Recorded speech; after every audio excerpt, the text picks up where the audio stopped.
হ্যাঁ দেখো, গত পর্বে আমরা 1 এবং 2 নাম্বারটা কি করেছি সমাধান করেছি। আজকের পর্বে আমরা 3 এবং 4 নাম্বারটা সমাধান করব। তোমরা যারা গত পর্বে 1 এবং 2 সমাধান করছো, তোমরা আগে এটা নিচে নিচে করো, তারপরে না পারলে কি করবা, আমার কি করবা দেখবো। অবশ্যই তোমরা পারবা যদি গত পর্বে দুটো কি করে থাকো সমাধান করে থাকবো। দেখো তাহলে আমরা 3 আর 4 নাম্বার কি করবো, আজকে পর্বে আমরা কি করবো সমাধান করবো। তো সবার প্রথমে কি করছে, আমি অঙ্কটা তুলে নিয়েছি। সমাধান করতে কি করা লাগে, আমাদের ধরে নেওয়া লাগবে। তাহলে দেখো ধরি, তাহলে এটা আমরা কি করবো, জেড ধরু। তাহলে জেড সমান 1 প্লাস কত 2i, আর 2 প্লাস কত আছে আমাদের i আছে।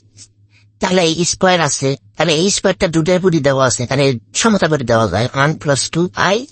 এরপর আমরা স্কোয়ারটা দিয়ে দিলাম, ধরো 2 প্লাস কত i, তারপর 2 স্কোয়ারটা কি দিলাম, দিয়ে দিলাম। মনে মনে দিলেও হয়। তারপর আমরা সেই ছোটবেলা সূত্র লিখবো, বর্গ সূত্র। এটা যে তোমরা কতবার পড়ছো, আমি শব্দের পড়াইতো, মানে কতবার যে পড়াইছি সব সারা। তাহলে আমরা এই সূত্রটা কি করবো, লিখবো। তাহলে লেখো, তাহলে অনেক স্কোয়ার মানে তো অনই হয়। তাহলে সূত্রের 2 প্লাস সূত্রের 2 এবং এই 2 4 প্লাস i, মানে বি স্কোয়ার বলতে 4 কত হবে i স্কোয়ার। তুমি দেখলে পারবা। তাহলে এই স্কোয়ার বলতে 2 এর স্কোয়ার মানে 4, 2 4 পুরাই হবে এবং কত হবে i স্কোয়ার হবে। আচ্ছা, তা আবার i স্কোয়ার সমান কত লেখা যায়, i স্কোয়ার সমান লেখা যায় মাইনাস কত 1। তাহলে আমি এখানে দেখবো, তাহলে 1 প্লাস কত 4i, সময় -1, তাহলে এই মাইনাস এবং এই প্লাস, প্লাস মাইনাস মাইনাস হবে, আর 4 দিয়ে অনেক রঙগুলি পাতা হবে, 4ই কিন্তু হবে। আচ্ছা, তাহলে 4 প্লাস 4 কত i স্কোয়ার মান কত -1 লিখলাম। তারপরে দেখো আমরা কি করতে পারি, ধরো জনবিট করতে পারি আমরা। ধরো মাইনাস একটা, তাহলে যদি প্লাস একটা পাওয়া যায়, তাহলে আমাদের -3টা আরো থাকে, প্লাস কত 4 কত i। আর এখানে কি হবে, 4টা থেকে 1টা গেলে 3টা থাকবে এবং কত থাকলো 4i থাকলো। ঠিক আগেরটার মতো আমরা কাজ গতবার আমরা কি করেছিলাম, এর অনুগুণ দিলে আমরা গুণন দিয়েছিলাম। এখন আমরা তাই করবো, -3 প্লাস কত 4i, তাহলে আমাদের এখানে যা থাকবে তার বিপরীতে গুণন দেওয়া লাগবে। 3 প্লাস কত 4i আছে, তো আমরা বিপরীত 3 মাইনাস কত নিলাম 4i, জিনিসটা বেশি নিলাম, তাহলে এই জিনিসটা উপরে দেওয়া লাগবে। তাহলে উপরে নিচে টাকা গেল সমতা হয়ে যাবে। আচ্ছা, 3 মাইনাস কত 4 কত i। দেখো তারপর আমি এখান থেকে দেখো, তাহলে আমরা যদি ধরো 3 গুণন দিই, তাহলে প্লাস মাইনাসে মাইনাস, মাইনাস কত i, তাহলে 3 যদি আমরা এটাকে গুণন দিই, মাইনাস মাইনাস প্লাস 3 4 12 কত i। 4 দিয়ে তুলে পারেন, 3 4 12 কত i, plus minus minus 4 4 16 i square. আমি নিশ্চয়ই আমরা একটা সূত্র লিখবো, স্কোয়ার মানে বি স্কোয়ার, স্কোয়ার মাইনাস কত বি স্কোয়ার সমান কত a plus B, A minus কত বি স্কোয়ার। সবাই কিন্তু জানে এটা। তাহলে আমরা এই পাশ দিয়ে এই পাশে আমরা এই পাশে, তাহলে 3 স্কোয়ার মাইনাস, তোমরা যারা এখান পারে পারো তাহলে এখান পারে কিন্তু দেখলো 4i, তার প্লাস আমাদের স্কোয়ার।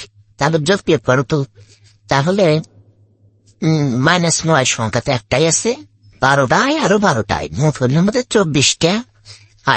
আর হাই স্কোয়ারের মান কত মাইনাস, এই মাইনাস এবং এই মাইনাস, মাইনাস মাইনাসে প্লাস, হাই স্কোয়ার মান -1 যদি আমরা সর্ব গুণ দিই 16 একটা কত হয় 16 হয়। আচ্ছা, 3 স্কোয়ার মানে 9। দেখো এখানে আমরা আর একটা কাজ করি, এই সাইডটা যখন স্কোয়ারটা যখন 4 করে এসে পড়বে 16 হবে, আর স্কোয়ারটা যখন i করে এসে পড়বে তখন কি হবে i স্কোয়ার হবে। আর i স্কোয়ার সমান আমরা কবে জানি -1, এই মাইনাস এবং এই মাইনাস মিলে কত হবে আমাদের প্লাস। আর 1 যদি 16 গুণতে কত হবে 16। আসলে এই জিনিসটা বুঝলে অটোমেটিক কঠিন। দেখো 16টার মধ্যে যদি 9টা বাদ তাহলে কত হবে, 16টার মধ্যে 10টা হতে তাহলে হবে 6টা, এখানে 7 প্লাস কত 24 নিচে হবে কত 25। তাহলে এখানে আমরা সমতা করে দিই, 7-এর নিচে কত দিলাম 25 দিলাম, ধরো প্লাস 24, তাহলে নিচে 25 দিলাম, i কে আমরা কি লিখলাম 80 লিখলাম, একটা হয়ে গেল x প্লাস কত i কে একটু আগে আছে, আগে থাকে তারপরে থাক, মানে তার কম বেশি হচ্ছে, আগে লেখাও যাবে পরে লেখাও যাবে, ঠিক আছে। কিন্তু আমরা এই একটা পেয়ে গেলাম। আমরা এরকম মাথা থাকলে এবার মোরলাস কিভাবে বের করাই এইভাবে বের করে, তাহলে জেড সমান রুট ওভার এক্স স্কোয়ারের সমান যোগ y স্কোয়ার। এক্স বলতে আমার এখানে কোনটা 7 প্লাস 25, 7/25, তারপর আমাদের স্কোয়ার দিতে হবে যোগ, তাহলে y সহজ। তাহলে y বলতে আমাদের এই জিনিসটা 24/কত আমাদের 25, 24/কত 25, তার কত আমাদের স্কোয়ার। কিন্তু অনেক একটা বড় মান। ধরো এটা কিন্তু তোমাদের দেখা যায়, আমি এটা একটু কষ্ট করে বই দেখে দিতে লিখলাম, স্কোয়ারটা 7 করে এসে পড়বে, 7 7 কত 49, স্কোয়ারটা যদি 25 করে এসে পড়ে, তুমি তার বই 625 লিখছো, তার মানে 625 হবে। আচ্ছা, তবে স্কোয়ারটা 24 করে এসে পড়লে পারে তোমার কত এসে 576, তারপরে তো এটাও তো 25 তো, তার মানে 600 কত হবে 25 হবে। তারপরে কি করছে তোমাদের বইয়ে, তারপরে যে দুইটা সমান, তার মানে রসায়ন নিশ্চিত করা যাবে।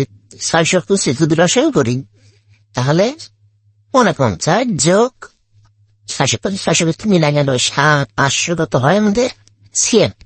আর তোমাদের বলে অ্যান্সার মানে 1, তার মানে এই দুটো যোগ করে, তার মানে এই দুটো যোগ করে 600 কত হবে 25, আমাদের নিচে কত আছে 625। তাহলে এটা রেখে কাটা মানে গ্রুপ 1 হবে, তার গ্রুপ 1 মানে কত, তুমি একটু ভালো করে লিখবো, নিতে লেখো। আচ্ছা, তাহলে এটার মান মডুলাসের মান কত আমাদের 1 হবে। আচ্ছা, এখন আমাদের আরেকটা জিনিস বের করতে বলছে আর্গুমেন্ট। তাহলে আর্গুমেন্ট হবে জেড, সূত্রটা কেমন 2n π প্লাস এখানে মুখ্য আর্গুমেন্ট tan ইনভার্স y/x, আমি লিখে দিই একবার y/x, 2n π plus tan inverse y বলতে এখন কোনটা y বলতে পারে এটা 24/25 divided 7/25, 7/25, তাহলে 2n কত 5 আরো প্লাস কিছু আমরা উল্টাতেই 25 আর 25 কাটা যাবে, 24/25 গুণ 25টা যাবে উপরে, 7 আসবে নিচে 25 কাটা, তার মানে 24/কত থাকবে আমাদের 7 থাকবে। tan ইনভার্স 24/7, এটাই আমার কি বলো অ্যান্সার। আমরা কিন্তু এটা কোনো মান জানি না, আমরা যদি এরকম আসতো √3 আসতো, তার tan ইনভার্স √3 মান আমরা জানি, 1/√3 আসলে তাও আমরা জানি, 0 আসলেও পাওয়ার যায়, অসময় আসলেও tan এর মান আছে, কিন্তু এটা কিন্তু কোনো মান নাই, যার কারণে এটা কি করবো ওরকমই রেখে দিব, ঠিক আছে।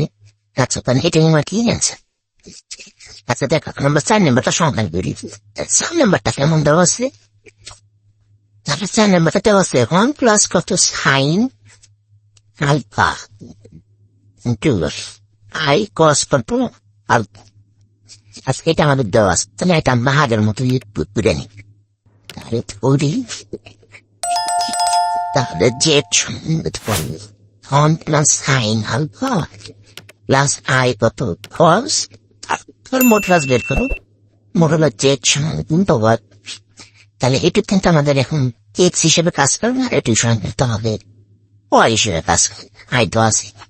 তাহলে X square plus Y square, তার মানে এই জিনিসটি প্লাস কত sine alpha square plus Y square হয় মোটামুটি প্লাস তারপরে স্কোয়ার। তারপরে আমরা গর্বের সূত্র লিখি, গর্বের সূত্র লেখো, আমি সবাই জানি 5 স্কোয়ার প্লাস 2ab, 2 কত sine alpha plus B square হবে সাইন স্কোয়ার আলফা, এখানে স্কোয়ার পজিটিভ হিসেবে পরে এখানে কি হবে কস স্কোয়ার আলফা হবে, কস স্কোয়ার কত আলফা। আচ্ছা, তাহলে তুমি আমি সবাই জানি সাইন স্কোয়ার আলফা মানে সূত্রটা আমি এরকম, sine square theta plus cos square theta সমান কত লেখা যায় 1 লেখা যায়। তাহলে এখানে থিটার জায়গায় শুধু আলফা আছে, তাহলে এই দুটো সমান আমরা 1 লিখব, 1 প্লাস 2 সাইন আলফা যোগ কত 1। তারপর আমরা কি করবো, ধরো অনারণ যোগ করি, 2 প্লাস 2 কত সাইন আলফা।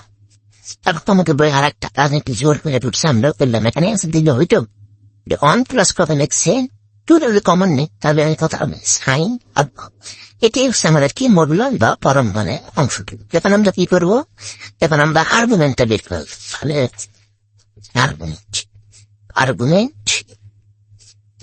জেড লিখলাম, তাহলে 2n কত আমাদের পাই প্লাস কত tan ইনভার্স y/x, তাহলে y বলতে এইটুকু অংশ কত আমাদের cos আলফা,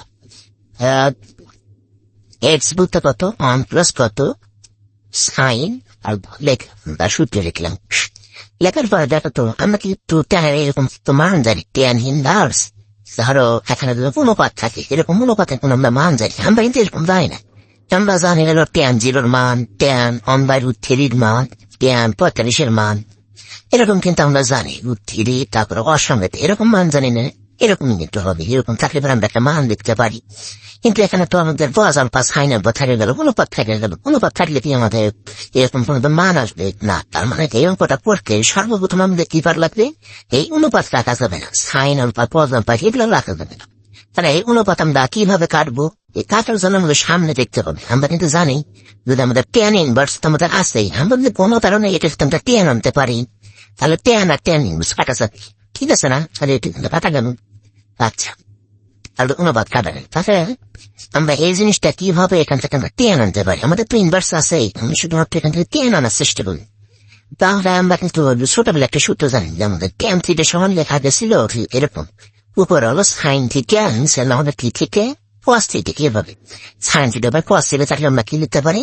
টেন থিটা। আমরাও তাই করবো, উপরেরটা সাইন বানানোর চেষ্টা করবো, নিচেরটা কি বানানোর চেষ্টা করবো? কস বানানোর চেষ্টা করবো। দেখো তাহলে 2 টেন কত আমাদের 5 প্লাস টেন ইনভার্স, তাহলে এটাকে লেখা যায় হলো এইভাবে লেখা যায়, এই যে কত কস আলফা আছে না, এটাকে আমরা কস বানাবো। আমরা উপরে কি বানাবো? উপরে বানাবো সাইন।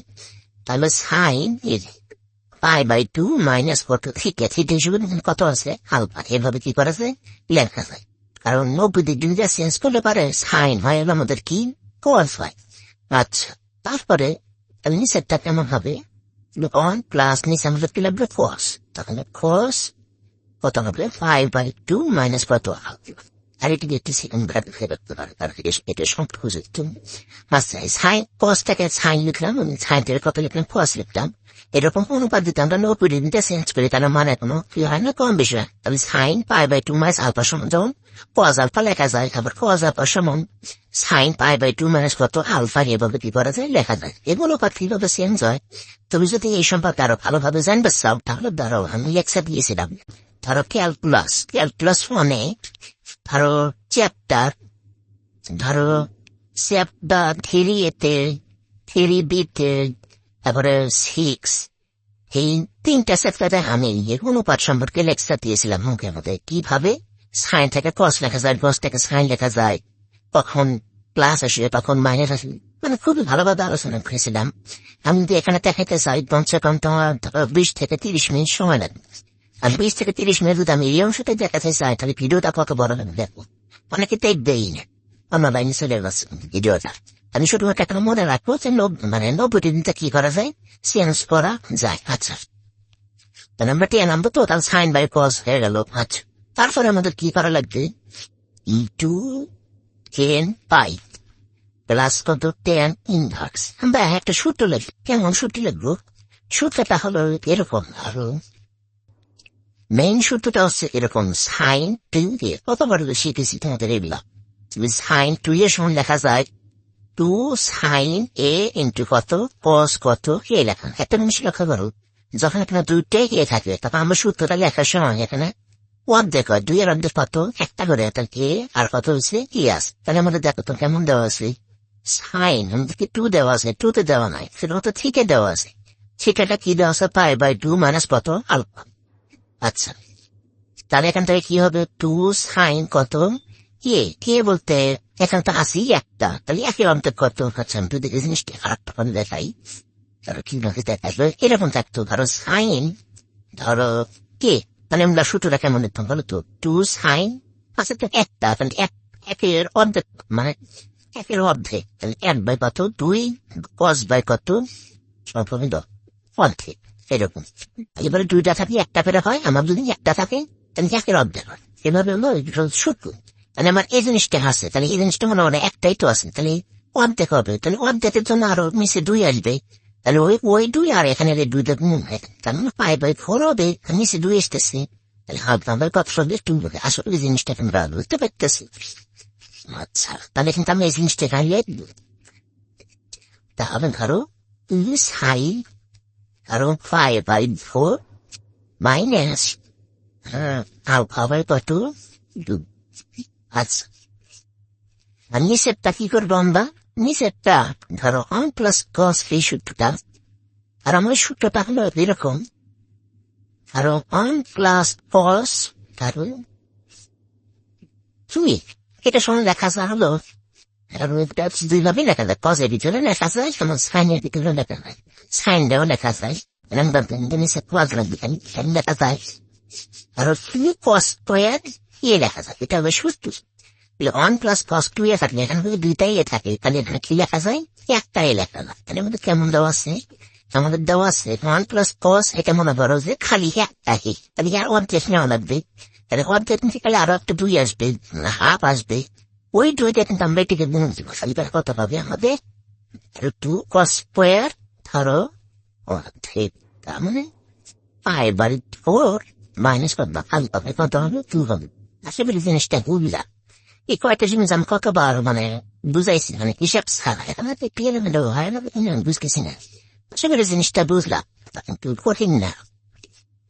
আচ্ছা ফার্স্ট আমরা সূত্র দেখলাম, এখন যাবে 2 টাকা দিব, ফসফার আছে 2 ফসফার, সরি এখানে একটা পজ হবে, দেখলে 2 সাইন এ, আর এখানে কত আছে পজ, এখানে পজ কত হবে এই জিনিসটা নিতে হবে, 5/4 মাইনাস কত হবে, কত 2। সরি তোমরা একটু ভালো করে লেখো, আমি যখন এই যে এই সূত্রটা তোমাদের বোঝাচ্ছিলাম, তখন আমি এই অংশটুকু লিখছিলাম শুধু 2 সাইন, শুধুমাত্র এই যে কজের অংশটুকু লিখে নেই, তোমরা একটা কষ্ট করে এখানে একটা কজের অংশটুকু লিখে নিও। আচ্ছা, তারপরে একটা কাটাকাটি করো পরে, মানে পরবর্তী আমি যে লাইনটা লিখবো, তাহলে এই দুইটা কাটা দিও, কস স্কয়ার মানে এখানে আছে কয়টা 2টা, তাহলে এই 2টার সাথে উপরে কিন্তু একটা কাটা যাবে, তার মানে নিচে কিন্তু আরেকটা কস থাকবে, আর উপরে কি থাকবে আমাদের সাইন থাকবে। আশা করি তোমরা জিনিসটা ধরতে পারতেছো। আচ্ছা, তাহলে আমাদের কেমন থাকবে, 2n কত থাকবে, পাই থাকবে, প্লাস tan ইনভার্স, তাহলে উপরে থাকবে হলো সাইন ধরো থার্ড ব্র্যাকেট দিব না সেকেন্ড ব্র্যাকেট দিব, তাহলে π/4 মাইনাস α/, কত 2, আর নিচে থাকবে আর একটা থাকবে cos, π/4 মাইনাস α/, কত 2। আচ্ছা, তোমাদের বইয়ে ভুল লেখছে, এখানে π/2 লেখছে, π/4 হবে। 2n কত পাই প্লাস tan ইনভার্স, তাহলে এই যে আমরা তো তোমাদের প্রথমে দেখালাম, তাহলে sine theta by cos theta থাকলে এবার আমরা কি লিখতে পারি, tan থিটা, তাহলে আমরা এটা লিখবো, তাহলে সাইন বাই কস সমান কি লিখবো, tan, আর থিটা হিসেবে কাজ করবে হলো এই যে এটা π/4 মাইনাস কত α/, কত 2, তাহলে 2n কত পাই, তাহলে tan আর tan ইনভার্স কাটা গেল, তার মানে π/4 থাকবে, আর α/, কত থাকবে 2 থাকবে। তাহলে এখানে যদি আমরা লসাগু করি, তাহলে 4 দুগুণে কত 8, n কত পাই, 4 আর 4 মিলা গেল, কত হয় আমাদের পাই। এই পাশেরটা যা আছে তাই থাক। আচ্ছা, তারপরে কি করছে আমাদের বইয়ে, তারপর তোমাদের বইয়ে এখান থেকে আবার পাইটা কমন নিছে, তাহলে এবার কত হবে 8n প্লাস 1, তাহলে পাইটা কমন নিচ্ছে, আর নিচে কত আছে 4, আর এটা আলফা মাইনাস কত 2, এটাই তোমাদের বইয়ে কি রাখছে, অ্যান্সার রাখছে। আশা করি জিনিসটা বুঝলা, এটাই আমার কি অ্যান্সার। আগামী পর্বে দেখা হবে, আগামী পর্বে আমরা আরেকটা অঙ্ক নিয়ে কি করব, আলোচনা করব। সবাই ভালো থাকবে।